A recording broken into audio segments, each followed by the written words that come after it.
Hello everyone, welcome back to my YouTube channel. So आज मैं आपके लिए हिंदी ऑनर्स का सिलेबस, जो हमारा फर्स्ट सेमेस्टर का सिलेबस है, हिंदी साहित्य का इतिहास आदिकाल एवं मध्यकाल की जो यूनिट 1 है, आज हम उसको कवर करेंगे। तो इसकी यूनिट 1 में है हिंदी साहित्य इतिहास लेखन एंड सेकेंड वन है हिंदी साहित्य काल विभाजन एवं नामकरण।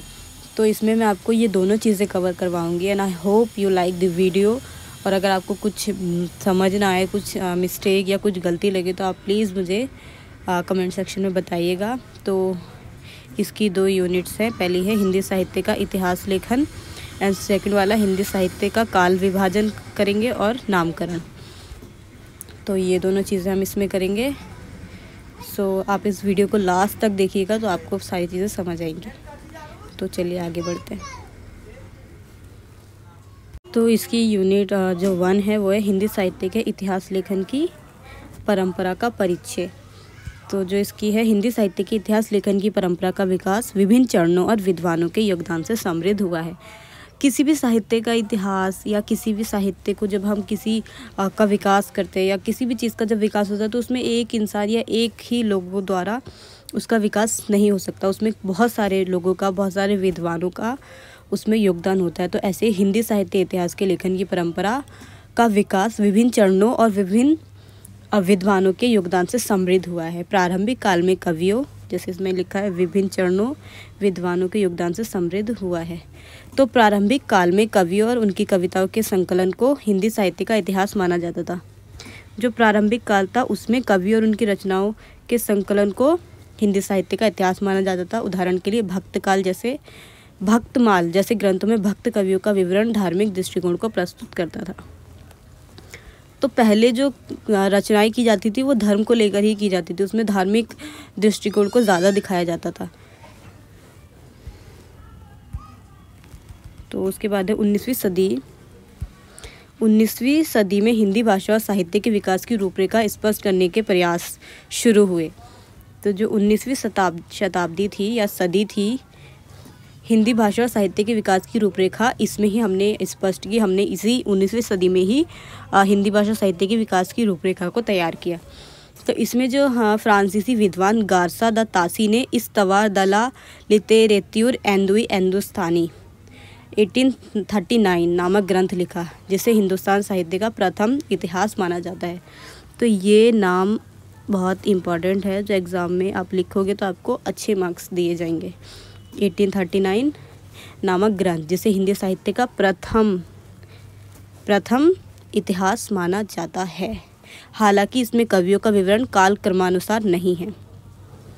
जो कवियों का इसमें विवरण है ना, वो काल क्रमानुसार नहीं है। इसमें कभी किसी पहले किसी कवि का है, दोबारा दूसरे टाइम पे किसी कवि का है। तो ऐसे इसमें काल क्रमानुसार किसी भी कवि का विवरण नहीं है।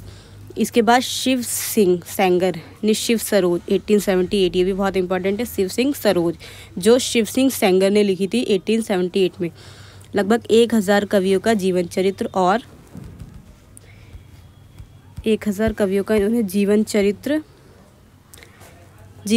और उनकी कृतियों का विवरण अपने शिव सिंह सरोज में किया था 1878 में, जिन्होंने इसकी रचना की थी। तो इसके बाद जो थे George Grierson the modern vernacular literature of Hindustan 1888, ये इन्होंने लिखा था 1888 में। हिंदी साहित्य के इतिहास लेखन में महत्वपूर्ण कृति है ये, तो इनका नाम भी आप याद कीजिएगा, ये भी बहुत इंपॉर्टेंट है। साहित्य के इतिहास लेखन में महत्वपूर्ण कृति है। फिर इसके बाद जो मिश्र बंधु विनोद 1913 या 1934 ईस्वी साहित्यिक इतिहास और राजनीतिक परिस्थितियों के पारस्परिक संबंध को दर्शाया। तो ये जो मैंने अभी बताई है आपको, ये सारी आप याद कीजिएगा, ये अपने पेपर में लिखिएगा। तो इसमें आपको जो आपका एग्जामिनर पेपर चेक करेगा वो ज़्यादा इम्पैक्ट डालेगा इस पर। और इसके बाद आचार्य रामचंद्र शुक्ल ने हिंदी साहित्य का इतिहास 1929, ये बहुत इम्पॉर्टेंट है हिंदी साहित्य के इतिहास में। आचार्य रामचंद्र शुक्ल, इनका बहुत योगदान है हिंदी साहित्य के इतिहास में, हिंदी साहित्य में इनका बहुत बड़ा योगदान है। 1928 में इन्होंने हिंदी साहित्य का इतिहास लिखकर इतिहास लेखन को एक नई दिशा दी। इन्होंने इतिहास को ये सारा लिख के ना, इतिहास जो था हमारा साहित्य का, उसकी एक नई ही दिशा इन्होंने दे दी। इन्होंने लोक मंगल और लोक धर्म की कसौटी पर कवियों और उनके कार्यों का मूल्यांकन किया, जिसमें काल विभाजन और साहित्य इतिहास के नामकरण की सुदृढ़ परंपरा का आरंभ हुआ। इसमें ही हमें काल विभाजन और साहित्य इतिहास के नामकरण की सुदृढ़ परंपरा का आरंभ मिला। इन्होंने ही हमें बताया कि हमें कालों का नामकरण करना चाहिए, काल विभाजन करना चाहिए। जो आचार्य रामचंद्र शुक्ल थे वो बहुत विख्यात, बहुत प्रभावशाली रचनाकार है हिंदी साहित्य के इतिहास में। एंड इसके बाद जो नेक्स्ट पेज है वो है आचार्य हजारी प्रसाद द्विवेदी ने हिंदी साहित्य की भूमिका 1940, हिंदी साहित्य का आदिकाल 1952 और हिंदी साहित्य उद्भव और विकास 1955 जैसे ग्रंथों की रचना की। ग्रंथों के माध्यम से शुक्ल युग के इतिहास के अभावों की पूर्ति की। उन्होंने शैली की समग्रता और विशेष पर ध्यान दिया। ठीक है, आचार्य हजारी प्रसाद द्विवेदी, ये भी बहुत इम्पोर्टेंट है। और उसके बाद है वर्तमान युग में doctor Nagendra, doctor Ram Swaroop Chaturvedi, doctor Bachchan Singh आदि विद्वानों ने हिंदी साहित्य के इतिहास लेखन में महत्वपूर्ण भूमिका निभाई या योगदान दिया। काशी नागरी प्रचारणी सभा द्वारा प्रकाशित हिंदी साहित्य का बृहत इतिहास भी उल्लेखनीय है। इसके बाद है इसी प्रकार हिंदी साहित्य के इतिहास लेखन की परंपरा समय के साथ विकसित होती रही, जिसमें विभिन्न विद्वानों ने अपने अपने दृष्टिकोणों और पद्धतियों से योगदान दिया। तो आपको समझ आ रहा हो, पहले सदा तासी थे, फिर मिश्र, फिर उनके बाद शिव सिंह सेंगर आए, फिर मिश्र बंधु, मतलब फिर आए रामचंद्र शुक्ल, फिर हजारी प्रसाद द्विवेदी। तो ऐसे ऐसे लोग आते रहे और उन्होंने अपने अपने अकॉर्डिंग इतिहास लेखन की परंपरा को आगे बढ़ाया। तो आई होप आपको ये समझ आया होगा। और इसके बाद हम देखते हैं हिंदी साहित्य इतिहास का काल विभाजन एवं नामकरण। काल विभाजन और नामकरण। तो हिंदी साहित्य का इतिहास विभिन्न विद्वानों द्वारा समय समय पर विभाजित और नामांकित किया गया। तो अब जो भी आता है, जो भी साहित्यकार या रचनाकार आता है, वो अपनी अपनी पॉइंट रखता है, अपने अपने दृष्टिकोणों को आगे बढ़ाता है। तो ऐसे ही हिंदी साहित्य के इतिहास में विभिन्न विद्वान द्वारा समय समय पर विभाजित और नामांकित किया गया। अपने अपने अकॉर्डिंग जो था हिंदी साहित्य के इतिहास को नामांकित किया गया, विभाजित किया गया। तो सबने अपने अपने अकॉर्डिंग ही ऐसा किया। इनमें प्रमुख विभाजन आचार्य रामचंद्र शुक्ल द्वारा प्रस्तुत किया गया, जो व्यापक रूप से स्वीकार्य है। शुक्ल जी ने हिंदी साहित्य को 4 प्रमुख कालों में विभाजित किया। तो जो शुक्ल जी का काल विभाजन था वो सबसे लोकप्रिय और सबसे ज़्यादा मान्य है। तो उन्होंने हिंदी साहित्य इतिहास को 4 कालों में विभाजित किया, जिसमें पहला काल था आदिकाल, जिसको हम वीरगाथा काल भी कहते हैं। ये 1050 से 1375 तक, लगभग 950 ईस्वी से 1375 ईस्वी तक इस काल में प्रमुख वीर रस से ओतप्रोत काव्य रचनाएं, वीर रस, इसमें जो थी वीर रस की प्रधानता होती थी। और इसका काल ये था 1050 से 1375, जिसमें और इसमें राजाओं और योद्धाओं की वीरता का वर्णन किया जाता है। वीर रस की प्रधानता मतलब इसमें राजाओं का शौर्य, राजाओं की वीरता, राजा ने युद्ध में कैसा किया, इस चीज़ों का वर्णन इसमें किया जाता था। प्रमुख जो रचनाकार थे इसमें थे प्रमुख रचनाकारों में चंद्रबरदाई, जो इन्होंने पृथ्वीराज रासो लिखी थी, और जागनिक आल्हा खंड शामिल है। तो आपको पता चल गया आदिकाल में जो वीर रस की प्रधानता थी, इसमें राजा और योद्धाओं की वीरता का वर्णन किया जाता था। और इसके प्रमुख रचनाकार चंद्रबरदाई, जिन्होंने पृथ्वीराज रासो लिखी थी। सेकंड वन, अब हम सेकंड वन पे जाते हैं। सेकंड वन है भक्तिकाल, जिसको हम पूर्व मध्यकाल भी कहते हैं। तो इसका जो कालखंड है वो है 1375 से 1700 तक। ये काल भक्ति आंदोलन के उत्कर्ष का समय था, जिसमें भक्ति कवियों ने ईश्वर की भक्ति, सामाजिक समरसता और मानवता का संदेश दिया। इस काल को निर्गुण और सगुण भक्ति शाखाओं में बांटा जा सकता है, जो हम आगे पढ़ेंगे। निर्गुण भक्ति में कबीरदास और गुरु नानक, जबकि सगुण भक्ति में तुलसीदास, जिन्होंने रामचरितमानस, और सूरदास, जिन्होंने सूरसागर लिखे थे। ये प्रमुख थे। तो जो भक्ति काल था उसमें भक्ति रस की प्रधानता थी। इसमें भगवान ईश्वर की भक्ति के ऊपर कवि रचनाएं लिखते थे, भगवान की बारे में बताते थे लोगों को।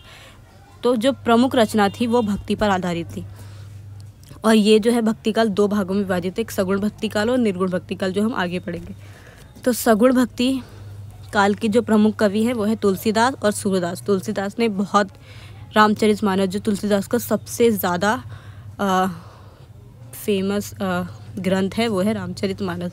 और जो निर्गुण भक्ति में है वो है कबीरदास और गुरु नानक। उसके बाद जो आता है वो है रीतिकाल, उत्तर मध्यकाल, जो 1700 से 1900 तक चला। इसका कालक्रम या कालखंड हम 1700 से 19 तक मानते हैं। तो ये इस काल में काव्य रचनाओं में श्रृंगार रस की प्रधानता का वर्णन किया गया, जिसमें नायिका भेद, अलंकार और रसों का विशद वर्णन मिलता है। प्रमुख कवियों में बिहारी, जिन्होंने बिहारी सतसई, केशवदास जिसमें रसिक प्रिया और देव शामिल थे। तो रीतिकाल में श्रृंगार रस में नायिका भेद, अलंकार और रसों का विशद वर्णन मिलता है। तो इसमें हमारे जो प्रमुख कवि हैं वो बिहारी हैं, बिहारी सतसई, और जो दूसरे हैं वो केशवदास, जिन्होंने रसिक प्रिया लिखी थी। तो उसके बाद आता है आधुनिक काल, जिसको हम गद्य काल कहते हैं, जो हमारा अभी तक है। ये 1900 से आज तक चल रहा है, वर्तमान युग तक, ठीक है। तो इसमें ये काल हिंदी गद्य साहित्य का विकास का समय है, जिसमें उपन्यास, कहानी, नाटक, निबंध आदि विधाओं का प्रचलन हुआ। साथ ही राष्ट्रीय चेतना, सामाजिक सुधार और स्वतंत्रता संग्राम की भावना साहित्य में मुखरित हुई। प्रमुख रचनाकार में प्रेमचंद, जो बहुत ही विख्यात कवि हैं, जिन्होंने गोदान, ईदगाह और कर्मभूमि, बहुत सारी इन्होंने वो लिखे हैं उपन्यास, और बहुत सारी कविताएं, कहानियाँ लिखी जो बहुत ज़्यादा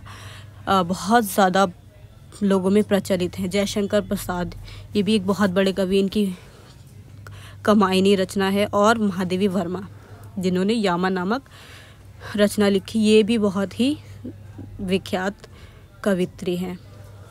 उसके बाद तो ये 4 कालक्रम है।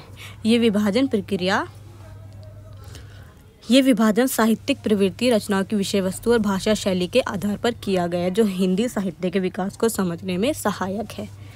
तो कौन कौन से कालक्रम हो गए आप जैसे जान सकते हैं। तो जो आचार्य रामचंद्र शुक्ल द्वारा हिंदी साहित्य को 4 कालों में विभाजित किया गया। पहला है आदिकाल, जिसे वीरगाथा काल कह जाते हैं, जिसमें वीर रस की प्रधानता, और ये 1050 से 1375 तक माना जाता है। दूसरा काल है भक्ति काल, जिसे पूर्व मध्यकाल भी कहा जाता है। ये 1375 से 1700 तक रहता है, और इसमें भक्ति रस की प्रधानता है। और थर्ड वन है रीतिकाल, उत्तर मध्यकाल, ये 1700 से 1900 तक है, और इसमें श्रृंगार रस की प्रधानता है। ये नायिका भेद, अलंकार और रसों का विशद वर्णन मिलता है। और फोर्थ वन है आधुनिक काल, जो 1900 से अब तक माना जाता है, और इसमें हमें जो है गद्य की बहुत सारी विधाएं मिली है, जैसे उपन्यास, कहानी, नाटक, निबंध आदि। इसमें राष्ट्रीय चेतना, सामाजिक सुधार और स्वतंत्रता संग्राम की भावनाएं शामिल हैं। तो इसमें प्रेमचंद, जयशंकर प्रसाद और महादेवी वर्मा मुख्य भूमिका निभाती हैं। तो आइए हम इसका निष्कर्ष देख लेते हैं।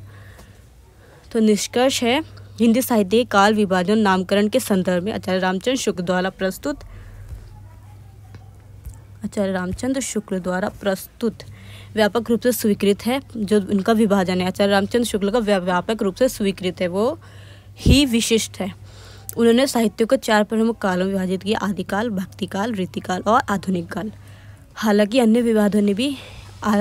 विद्वानों ने भी अपने अपने दृष्टिकोण से विभाजन प्रस्तुत किया, जिसमें कुछ भिन्नताएं देखी जा सकती हैं। उदाहरण के लिए मिश्र बंधु विनोद में काल विभाजन का एक प्रयास किया, जो गियर्सन के प्रयास से प्रौढ़ और अधिक वैज्ञानिक माना जाता है। उन्होंने साहित्य को प्रारंभिक काल, पूर्वारंभिक काल और उत्तर आरंभिक काल में विभाजित किया। तो इन्होंने भी विभाजित किया, आप ये भी देख सकते हैं। और उसके बाद हैं उसी प्रकार डॉक्टर गणपति चंद्रगुप्त ने साहित्य को 3 कालों में विभाजित किया: प्रारंभिक काल, मध्यकाल और आधुनिक काल। उन्होंने प्रत्येक काल को उपविभाजित भी किया, जो मध्यकाल और पूर्व मध्यकाल, मध्यकाल और उत्तर मध्यकाल में।